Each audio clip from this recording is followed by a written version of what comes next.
It's finally here. Starfinder 2nd Edition has landed, bringing with it a galaxy of brand new build options for us to explore. In order to determine what makes a great Starfinder 2e build, however, we first need to learn the aspects that make up the characters themselves. So, let's take the first step in building Starfinder 2e Legends together with today's video, a guide on the Android Ancestry. Starfinder 2e is a brand new game with a familiar backbone. Designed to be compatible with Pathfinder 2e, Starfinder 2nd Edition follows the same 3-action economy, adventure design, and character creation process. The first step in that character creation process is choosing your ancestry, the species or origin that defines your body, culture, and starting traits. So, let's explore the Android Ancestry together as we review who the Android people are, the roleplay potential within them, the feats that define them, and at first glance, what classes are the best or worst fits. Who are the Android people?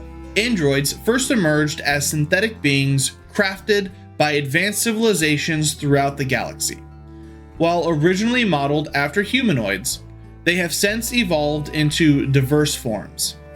In the Pact world, they began as servants, but now, under the law, are equals, living in integrated societies or independent communities. Unlike most constructs, androids possess souls, making them much more than just machines. An android is a medium-sized creature with a starting hit point pool of 8 and a speed of 25 feet. They have attribute boosts to dexterity, intelligence, and a free selection, while coming with a flaw to charisma. This means that your dexterity, intelligence, and one attribute of your choice will come in with a +1 to those stats, while your charisma will start with a -1. They speak Common, along with any additional languages equal to 1 plus your intelligence modifier. These additional languages could be ones from your homeworld, or ones that you might commonly find in your GM's campaign. They come with 2 features, low light vision and constructed. Low light vision allows you to see in dim light as if it were bright light, and you can ignore the concealed condition due to dim light. Constructed, meanwhile, means that you have a +1 circumstance bonus to saving throws against diseases, poisons, even radiation. You always have basic environmental protections. These Starfinder androids are different from the Galarian versions found in Pathfinder 2e. While they still need to eat and sleep, they are entirely technological in nature, meaning they don't age, reproduce, or experience gender in the traditional biological sense. Androids tend to be wary of newcomers first, but once comfortable, they will view nearly anyone as family, and unlike many biologicals, androids can consider entire communities as their home instead of just a singular building or group of people.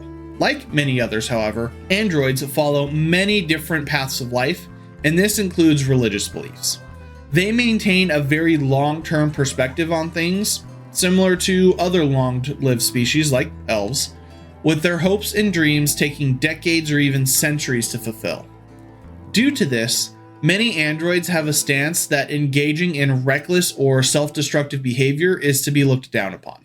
So, why pick android as your ancestry? Well, if you're drawn to cybernetic aesthetics, enhanced utility, and a blend of machine logic and sentient soul, androids offer one of the most flexible and unique starting points in the game.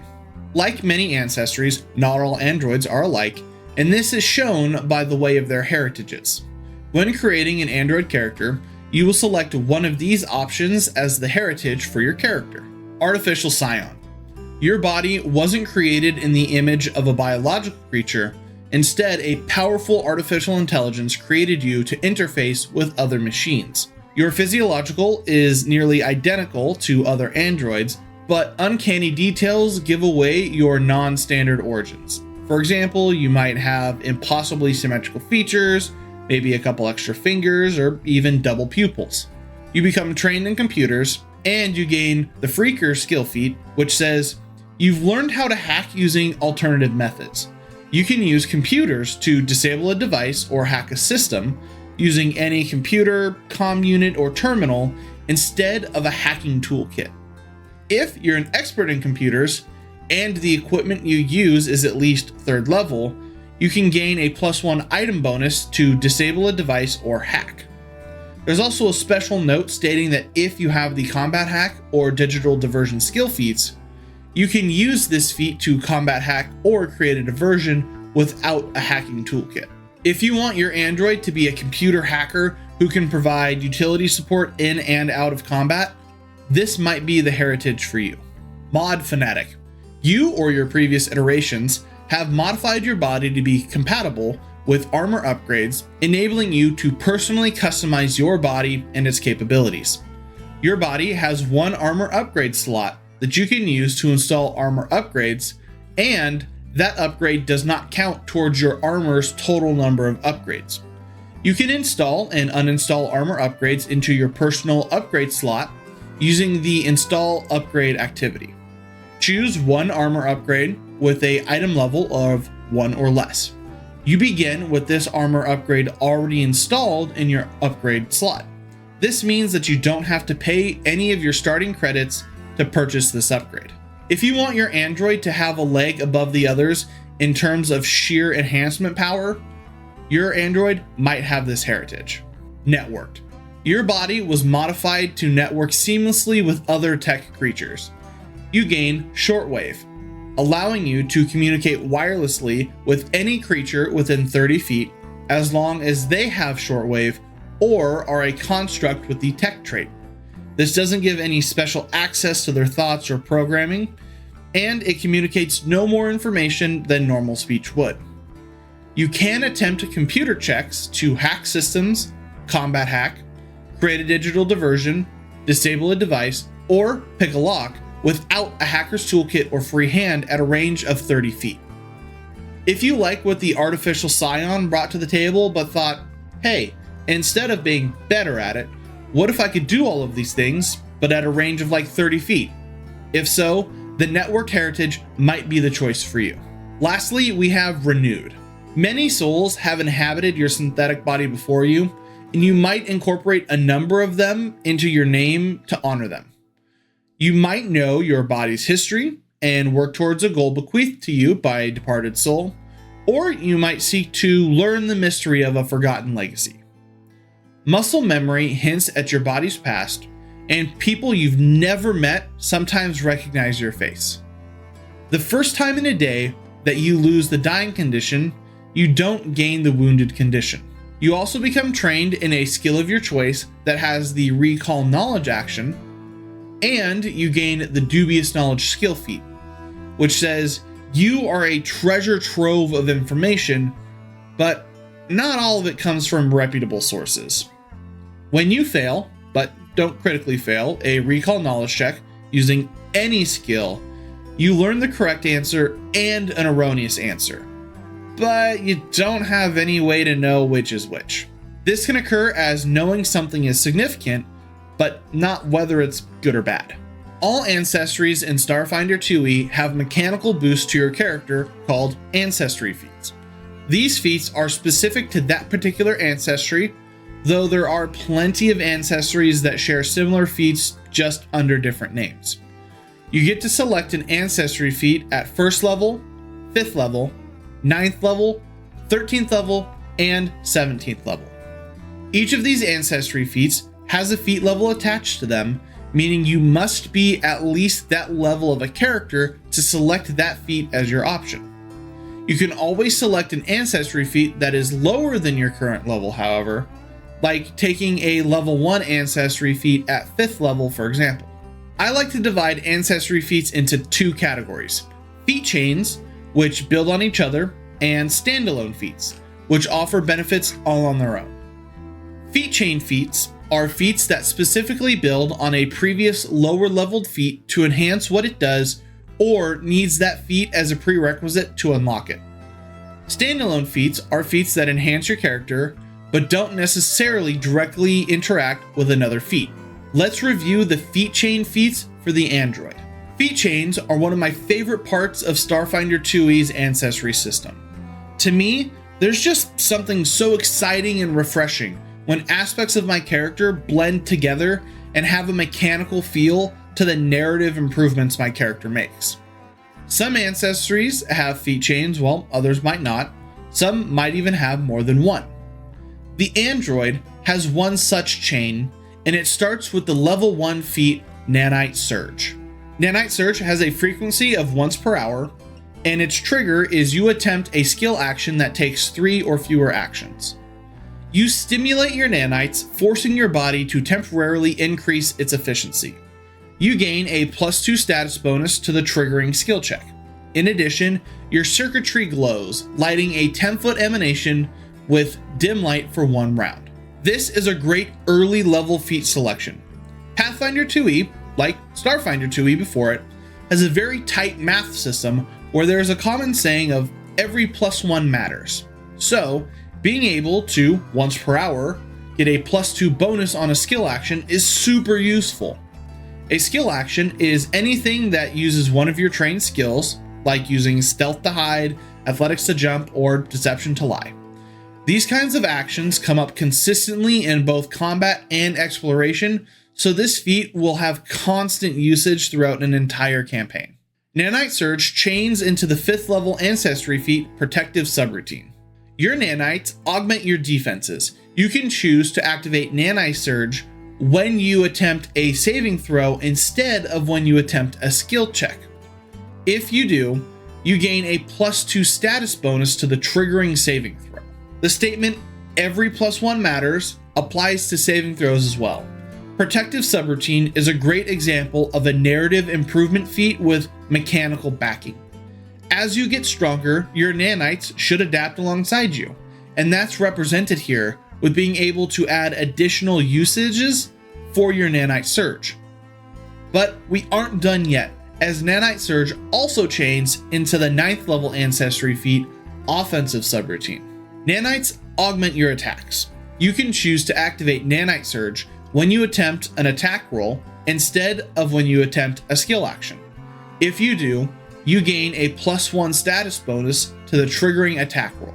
Once again, this Ancestry feat provides a mechanical illustration of the improvement your android makes when they level up. While the bonus is slightly lower at +1, don't underestimate it. In Starfinder 2e, a single +1 can turn a miss into a hit, or even better, a hit into a crit, allowing us to deal a boatload of extra damage. It is important to note that only the first rank Ancestry feat Nanite Surge is required to pick up Offensive Subroutine. You don't have to grab Protective Subroutine as well, though honestly, you'll want to. It's that strong. Now, let's take a look at the final feat in this feat chain, Consistent Surge. Your nanites are incredibly effective, capable of improving your body's efficiency more often. You can use Nanite Surge with a frequency of once per 10 minutes instead of once per hour. Like Offensive Subroutine before it, Consistent Surge only requires you to have taken Nanite Surge before this feat. However, it wouldn't be unfair to say it would be foolish if you didn't take all the options in this feat chain. Consistent Surge, reducing the time from 1 hour to 10 minutes, is a massive improvement. In my experience, parties often take at least 10 minutes to heal after each encounter, which means in practical play, you can use Nanite Surge every combat encounter, which is just awesome. Alright, that's the android's nanite upgrade path, but not all androids run on the same programming. Let's shift gears and check out the standalone feats that offer a broader range of benefits. The first of our first level Ancestry feats is Android Lore. You have a keen interest in the origins of your people. You gain the trained proficiency rank in crafting and thievery. If you would automatically become trained in one of those skills from your background or class, for example, you instead become trained in a skill of your choice. You also gain the additional Lore General feat for Android Lore. Nearly every Ancestry has a feat identical to this one. The only thing that changes is which skills you get training in. But don't let that commonality fool you into thinking it's not a great feat, because it is. Firstly, gaining training in crafting and thievery is wonderful, mainly because that's 2 less skills you have to pick from when selecting the skills you're trained in. Secondly, the second half, where it grants you the additional Lore General feat, is the true magic of the feat itself. Additional lore says, your knowledge has expanded to encompass a new field. Choose a lore skill subcategory, you become trained in it. At 3rd, 7th, and 15th level, you gain an additional skill increase you can only apply to the chosen lore subcategory. Now, because this feat is granted as part of our Android lore feat, our lore skill subcategory is already selected for us in the Android lore. Lore skills are always useful and provide a number of benefits, particularly for recall knowledge checks and the earn income downtime activity. This feat grants us trained proficiency in Android lore at 1st level and improves to expert at 3rd, master at 7th, and legendary at 15th. This is essentially 4 free skill increases in something super useful tailored to your character, all as a bonus to another feat. This is always a fantastic option for any character build. Emotionless. Your inhabited or malfunctioning emotional processors make it difficult for you to feel strong emotions. You gain a +1 circumstance bonus to saving throws against emotion effects.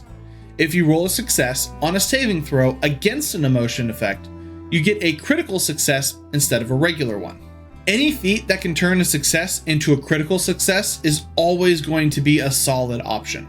Normally, you won't gain the ability to upgrade a success into a critical success until mid-tier play when you reach master proficiency in a save. This feat gives that power right at level 1 for a specific type of effect. That being said, emotion effects aren't as common as other effects in the game, so unlike feats that affect skills or basic save throws, this won't come up nearly as often, but when it does, you'll be happy you had it. Internal compartment. You can hide a small object of up to light bulk inside a hollow cavity in one of your forearms. It takes 3 interact actions to store an object this way. You gain a +4 circumstance bonus to the DCs of checks for others to seek or steal objects stored inside of your arm. If you store a weapon in your arm, you can use a single action to interact to draw that weapon into your hand corresponding to your internal cavity, then strike with that weapon. This is a great choice for someone trying to build out a stealth/smuggler type character. +4 bonuses of any kind are astronomical in power and always worth looking at. If you aren't trying to build this type of character, however, this feat probably won't be of much use for you. Overall, it's good, but very niche. Memory recovery. You retain instincts or fragmentary memories from the androids who previously occupied your body or from ancient programming embedded into your system. During your daily preparations, you can tap into these archived memories to become trained in one skill of your choice. This proficiency lasts until you prepare again. Since this proficiency is temporary, you can't use it as a prerequisite for a skill increase or a permanent character option like a feat. This is a pure middle of the road feat in my opinion. You'll never be disappointed to have an extra trained skill, even temporarily, but aside from its flexibility, this feat doesn't offer much for a mechanical or narrative punch. It's never bad, but it's never going to be my first choice. Night vision adaptation. The nanites in your ocular processors have adapted to darkness, enhancing your ability to see in the dark. You gain dark vision. Dark vision is a common ancestry upgrade in both Starfinder and Pathfinder, usually representing a subgroup that's adapted to darkness. Dark vision is always a helpful middle-of-the-road pick. Not exciting, but almost always practical. The last of the first level ancestry feats is Quickened Processor.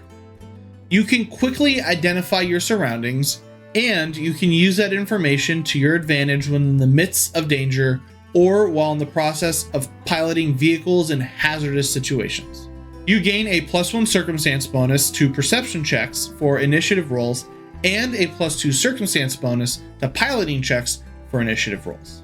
This feat is almost entirely GM or campaign dependent. If you're playing in a game where vehicles are going to be used, this is a fantastic feat to pick up. On the flip side, if vehicles are rarely or never used in play, this would be an absolute waste of a feat. This is Starfinder 2e, however, and there should always be spaceships in a space game. Just saying. That wraps up our look at the android's first level ancestry feats. Whether you're here for flavor, flexibility, or full-on optimization, there's a solid option waiting for you. Let's move on to the higher level feats and see how androids grow as your campaign progresses. 5th level ancestry feats. First up, advanced targeting system.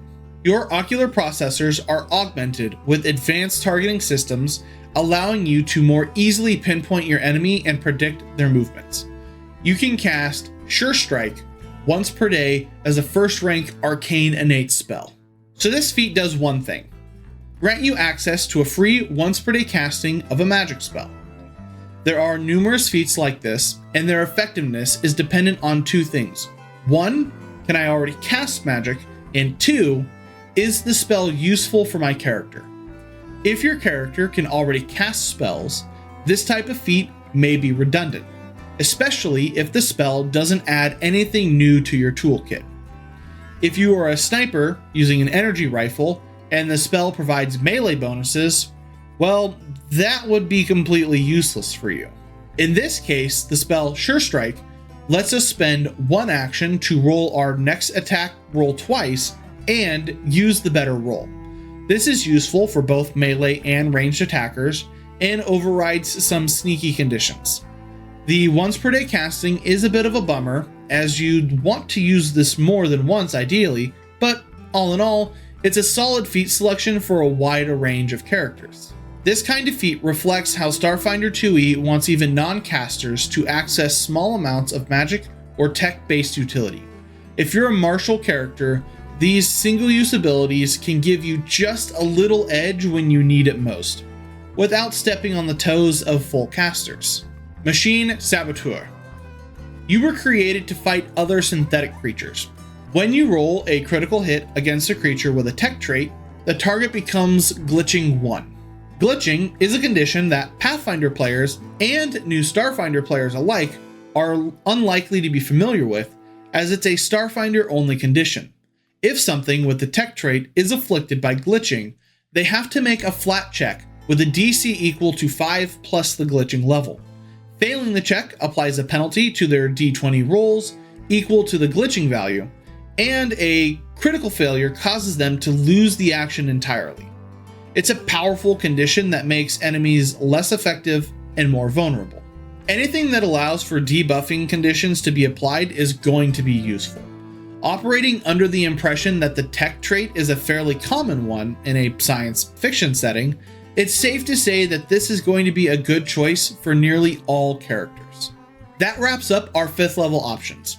As androids evolve further, their tech becomes more specialized, especially when it comes to survivability and adaptability.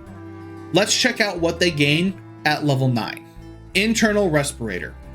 Your body can internally synthesize oxygen for limited periods of time. When you hold your breath, you can do so for an additional hour by rebreathing from your internal air reservoirs. At the end of this hour, your air reservoirs are expended. Refilling your empty air reservoirs takes 10 minutes of exposure to breathable air. This feat is simple and straightforward. If you find yourself in a position without oxygen, i.e. thrown out of the airlock of a spaceship, you can breathe for an hour before being in trouble. Honestly, this is another one that's super reliant on your game to determine its usefulness. If your GM is consistently having people throw you into open space, then yeah, you're probably going to want this. Repair Module. Frequency once per day. You trigger your body's self-repairing programming, stimulating your body's nanites to heal your wounds. You gain fast healing equal to half your level for 1 minute. While Repair Module is active, if you use Nanite Surge or Nanite Form, this fast healing ends. To me, if you aren't using the android's Nanite feat chain, this is the go-to for 9th level ancestry feats. Fast healing heals you for X amount of hit points at the beginning of your turn each round.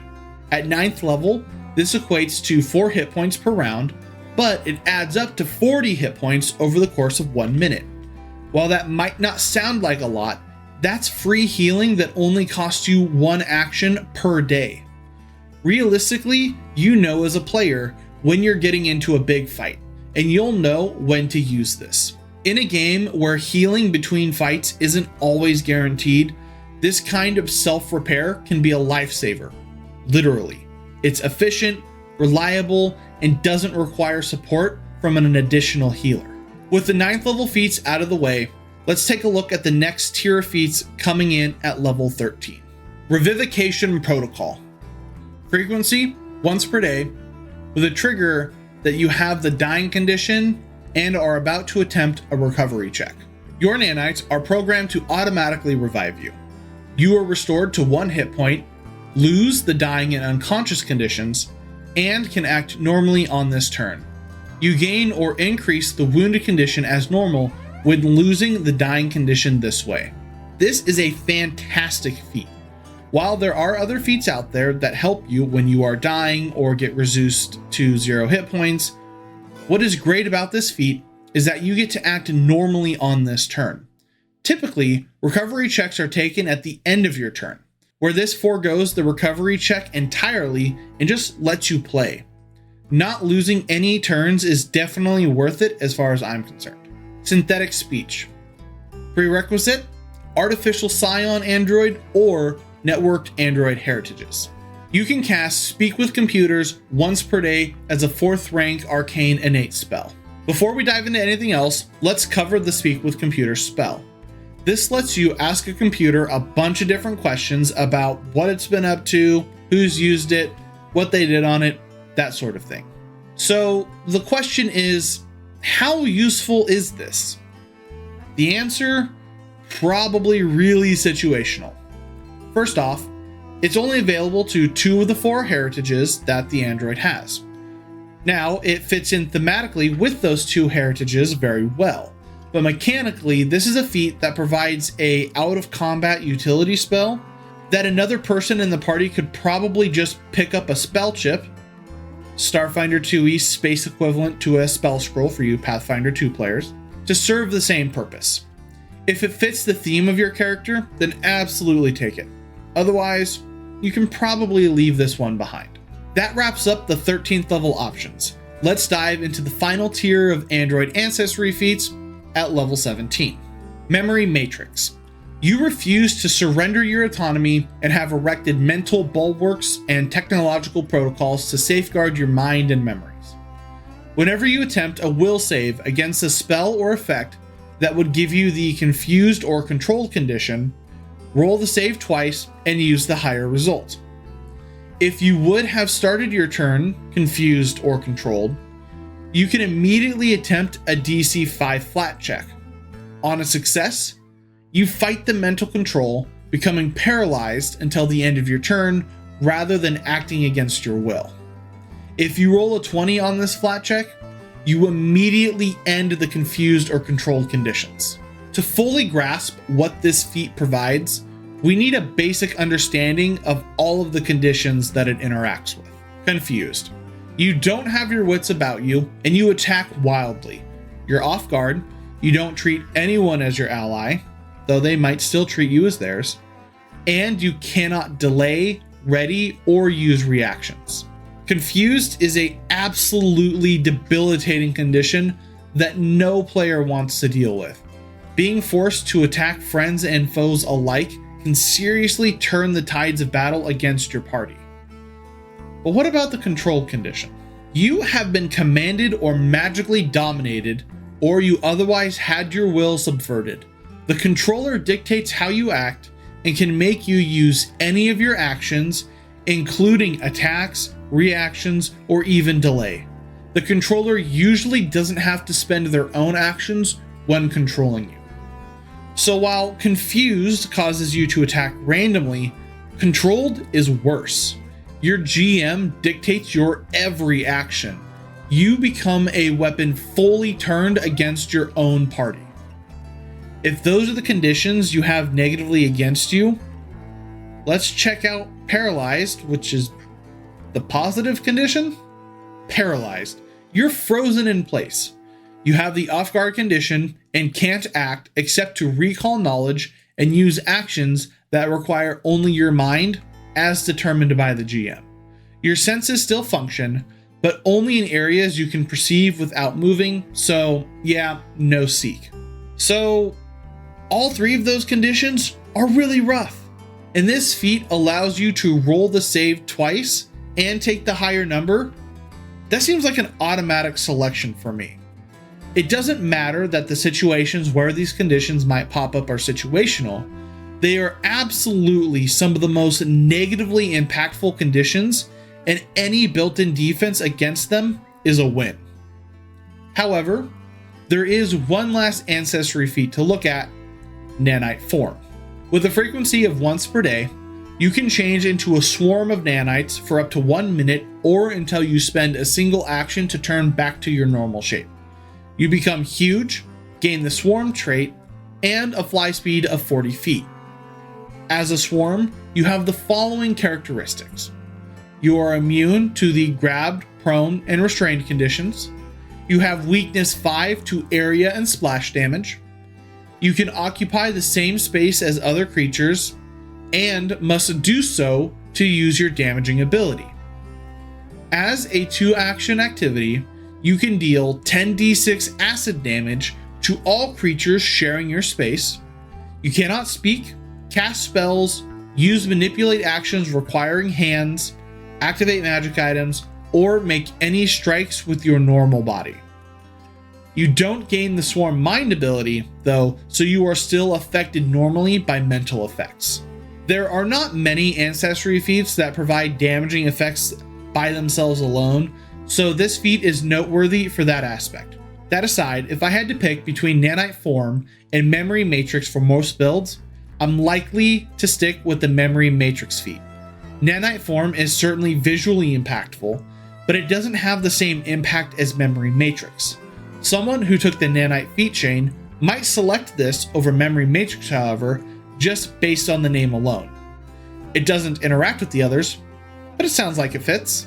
So unless you're building towards swarm tactics, battlefield control, or just love that nanite transformation fantasy, Memory Matrix simply offers more consistent value in any adventure, especially high-level threats that often involve mind control or domination effects. There are some great selections in this pool of Ancestry feats that can really help you flesh out your android from either a narrative or mechanical perspective. Whether you're looking to build out a technological hacker or trying to simply enhance your android's body, there are great picks in every corner. There's one last aspect to your android that needs to be looked at before pulling out that character sheet, and that's what Starfinder 2e launch classes they might be best at or those they should probably avoid. You've done all the studying, put all the thought into the who, what, and why of your android, and now it's time to answer the big question. What class should you play? Of course, the beauty of Starfinder 2e is that you can play any class with any ancestry. But if you're looking to start with a mechanical advantage, there are definitely some standout winners and one clear loser based on how the android's attribute boosts and flaw align with class key attributes. Let's start with the bad news first. If you guessed Envoy, congratulations, you nailed it. Envoys are masters of communication and motivation, built around charisma as their key attribute. Unfortunately, charisma is also the android's attribute flaw. This means that you're starting from behind in the very stat the class needs to thrive. Now, don't get me wrong, you can absolutely build an android envoy and it can be fun and flavorful. But from a raw numbers perspective, you will always be a step behind compared to ancestries that naturally boost charisma. So, what classes do crave a dexterity or intelligence boost?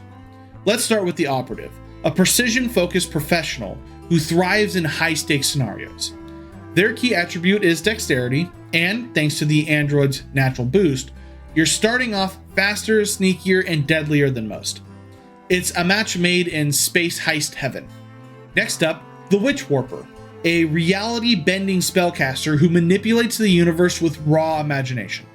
Witch Warpers can choose between intelligence or charisma as their key attribute.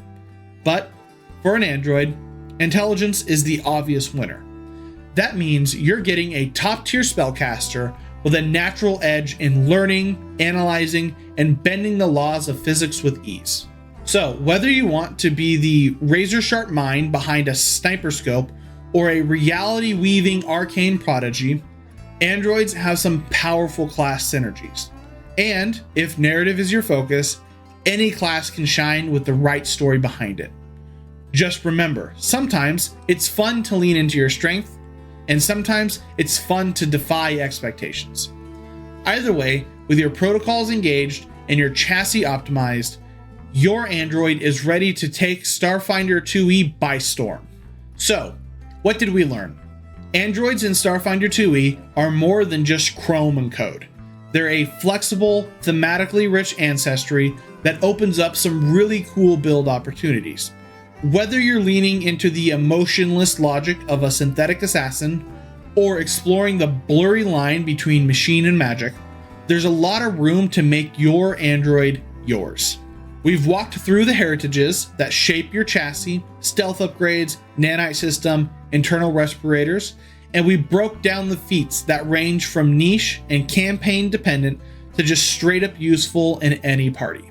Some feats really come alive when paired with the right class, while others just offer solid value regardless of your build.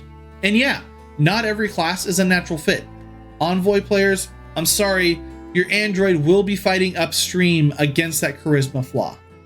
But operatives and witch warpers, androids were practically made for those two classes. That dexterity and intelligence combo gives you a clean, mechanical foundation to build around, whether you're sniping targets or rewriting reality. At the end of the day, androids don't lock you into one playstyle, but they do ask you to think about your build. If you love tuning the details, optimizing your options, and flavoring your mechanics with meaningful character choices, the android is going to feel just like home. If this helped you get a better understanding of who the android is, hit that like button, subscribe for more Starfinder 2e content, and let me know in the comments what kind of android you're building. Space cowboy hacker, multiversal witch machine, or something way weirder? Until next time, control the dice, alt the meta, build the legend. I've been Nicholas, your virtual GM. Thanks for watching.